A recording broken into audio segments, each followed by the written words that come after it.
మీరు కేసీఆర్ ఫ్యామిలీకి దూరంగా జరిగినా కూడా కేసీఆర్ ఫ్యామిలీలో ఏం జరుగుతుంది, బీఆర్ఎస్లో ఏం జరుగుతుంది, ఏం జరగబోతున్నటువంటి పరిణామాలపైన కాస్త కాన్సన్ట్రేషన్ పెట్టే ఉంటారు కాబట్టి అడుగుతున్నాను రాహుల్ గారు. వన్ వర్డ్ చెప్పండి నాకు, కవిత తిరుగుబాటు నిజమేనా లేకపోతే ఫ్యామిలీ డ్రామానా? ఇది ఫ్యామిలీ డ్రామా, తిరుగుబాటు ఏముండదు. పంపకాలు వచ్చిందమ్మా, అయిపోయింది, అన్నకు నీకు అయిపోయింది, ఆయన ఎక్కువ వాటర్ తీసుకుండు, నీకు తక్కువ వచ్చింది, నా వీడియో కదా నువ్వు ఇక్కడ వచ్చి. ఆమె ఒకటి స్టేట్మెంట్లో ఒక మాట చెప్పింది, ఏది మొన్న ప్రెస్ పెట్టినప్పుడు, జై తెలంగాణ జై కేసీఆర్ అన్నది. పార్టీ పెట్టినప్పుడు జై తెలంగాణ అసలు వీరకు అర్హతనే లేదు, ఆ కుటుంబానికి తెలంగాణ అనేది అర్హత లేదు. జై కేసీఆర్ అంటే పార్టీ పెట్టేటామె, ఈమె జై కేసీఆర్ అనుకుంటా తిరుగుతుందా, జై తెలంగాణ అంటుందా, లేకుంటే ఏమంటుంది? ఇవాళ నేను డాడీ నేను రెడీ ఉందా, నీ డోర్ దగ్గర ఉందా, నా వాట ఏంది, నా సంగతి ఏంది, మళ్ళీ నేను వస్తా అనేది ఆ రూట్లో ఆమె మాటలోనే జై తెలంగాణ జై కేసీఆర్. మా తండ్రి మంచోడు, మా అన్నకు విడదీసిర్రు, నన్ను విడదీసిర్రు, హరీష్ రావు సక్సెస్ అయిండు, సంతోష్ సక్సెస్ అయిండు అని చెప్తుర్రు.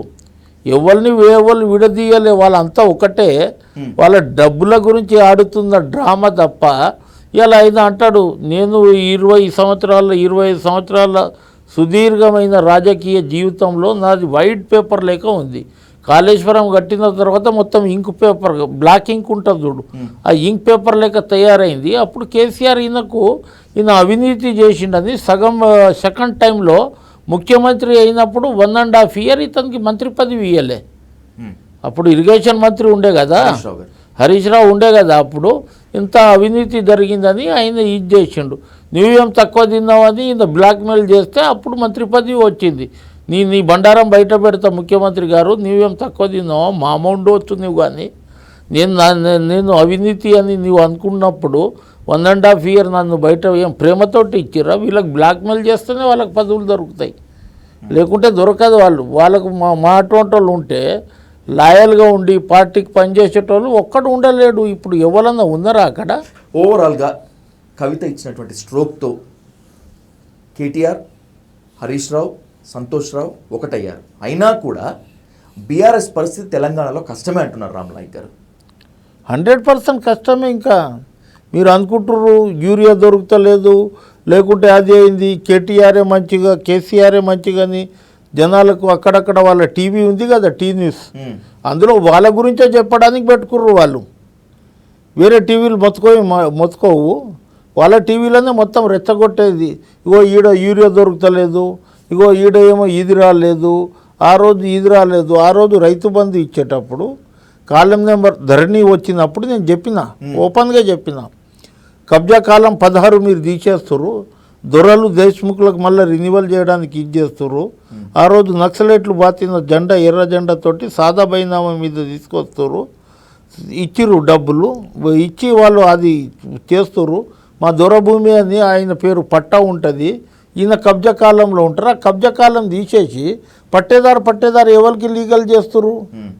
మళ్ళా ఎవరైతే అక్కడ ఊరు ఇడిచిపెట్టి వచ్చిన వాళ్ళు, ఆ గ్రామాలు ఇడిచిపెట్టి 20 సంవత్సరాలు చూడని వాళ్ళకి అందరికీ రిన్యూవల్ చేసిండు. ధరణి వెబ్సైట్ అంతా అవినీతి ఎందులో జరగలే. ఆ రోజు 1,13,00,000 ఎకరాలు ఏదో ఇది ఉంది, ఏది పంట వేసుకోవడానికి పట్టా భూమి. ఇవాళ అదే పట్టా భూమి, అవే పట్టాలు ఉంటాయి కదా, భూమి పెరగదు కదా, భూమి అంతే ఉంటుంది. 25 లక్షల ఎకరాలు 1,75,00,000 అయిపోయింది. ఎట్లయింది ఎవరికి తెలియదు. వక్స్ భూములు ఎక్కడ పోయినాయి? ఆ రోజు 800 ఎకరాలు, 800 ఎకరాలు అటవీ భూమి పోయింది, వక్స్ భూమి, తర్వాత నీకు ఇండోమెంట్ భూమి, తర్వాత భూదాన్ భూములు, తర్వాత అసైన్మెంట్ ల్యాండ్లు ఎక్కడ పోయినాయి ఎవరి పేరు మీద? 25,000 ఎకరాలు, 25,000 ఎకరాలు ఏదైతే ఉందో అది ఎవరి పేరు మీద పట్టయింది, ఎవడు చేసిండు అనేది రికార్డే లేదు కదా.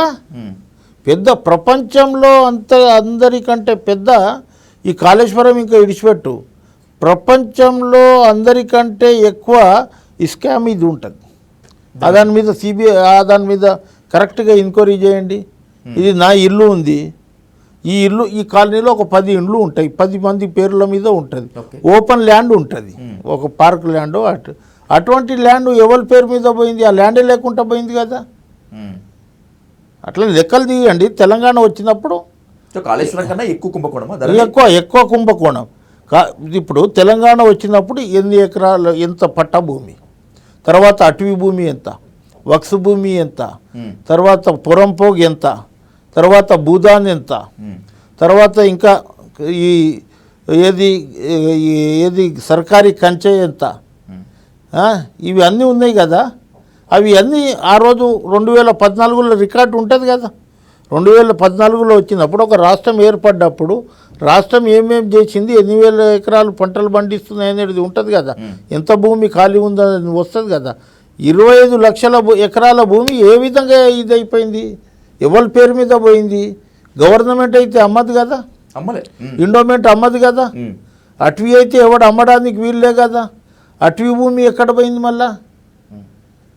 ఇవాళ అసైన్ ల్యాండ్, ఇందిరాగాంధీ ఇచ్చిన అసైన్ ల్యాండ్ పూలింగ్ స్కీమ్ పెట్టి వాళ్ళకు 200 గజాలు 400 గజాలు ఇచ్చి ఎకరాకు 5,000 ఇచ్చి 1,30,00,000కు అమ్ముకుర్రు ఒక్కొక్క ల్యాండు.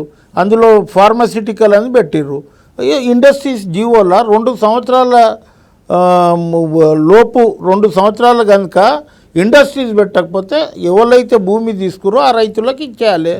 ఇప్పుడు ఫార్మాసిటికల్ ఉంది, ఫార్మాసిటికల్లో ఒక 3-4 వేలు 5,000 ఎకరాలు తీసుకుర్రు. మళ్ళీ ఆ రైతులకు ఇచ్చేయండి రాదు, ఆ రైతులకు ఇచ్చేయాలి కదా.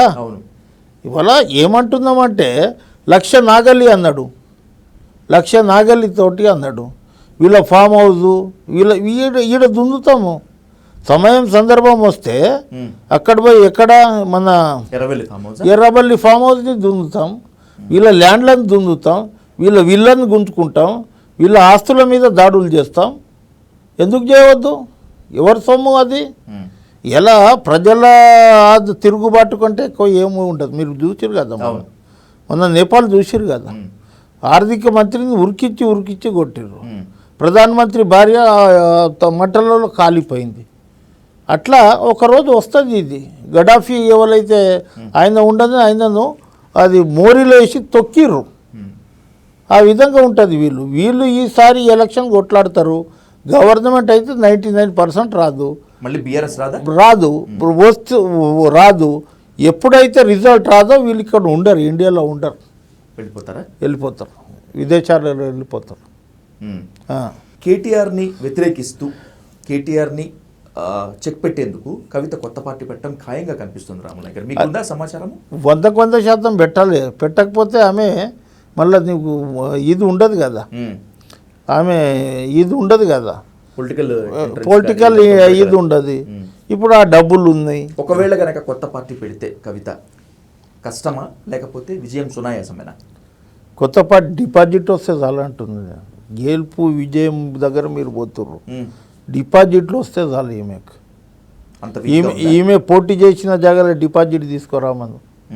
ఏ నియోజకవర్గము ఆమెకు చెప్పమను, లేకుంటే ఒక పార్లమెంట్ సీట్ల పోటీ చేయమను. కవితకు మంచి బ్రాండ్ కదా. ఆ రోజు ఎట్లా చేసిర్రు పండుగలను గిట్ట, మేము లేకపోతే మీకు పండుగలు తెలియవు. బతుకమ్మ కవితమ్మ, బతుకమ్మ చీరలు, ఎవరు ఎంత మంచి బతుకమ్మ ఇది తీసుకువస్తే ఓన్లీ కవితమ్మకే చూపెట్టాలి. All TV instructions, all TV. ఒక పాట పాడమని బతుకమ్మ గురించి మొత్తం, బతుకమ్మ బతుకమ్మ ఉయ్యాలు అని మన సగం పాట పాడతాం. ఆ లేడీస్లను చూసి అది ఇది చూసి పాడతాం. ఆమెకు పాడమను. ఇవాళ మేము మీకు ఏం తెలియదు, దసరా పండుగ అంటే తెలియదు. మా ఆడపిల్లలు బతుకమ్మ టైంలో పట్టు చీరలు కట్టలే, బంగారం పెట్టలే. వీళ్ళు వచ్చిన తర్వాత పట్టు చీరలు కట్టినాం, వీళ్ళు వచ్చిన తర్వాత బతుకమ్మ నేర్చుకుందాం, వీళ్ళు వచ్చిన తర్వాత బంగారం వేసుకుందాం. మా ఆడపిల్లలు స్వాతంత్రం వచ్చినప్పటి నుంచి మేము వేసుకోలే, మా ఇంట్లో బంగారమే లేదు కదా. అందుగురించే బంగారు తెలంగాణ చెప్పారు. బంగారు తెలంగాణ చెప్పి ఇవాళ బంగారు తెలంగాణ వాళ్ళ కుటుంబానికి వచ్చింది. బంగారు తెలంగాణ ప్రజలకు రాలేదు. సామాజిక తెలంగాణ గురించి మళ్ళీ ఇంకో పోరాటం జరుగుతుంది ఇక్కడ. తప్పకుండా వీళ్ళను తరిమి కొడతారు. ఇదైతే 100% చెప్తున్నా మీకు.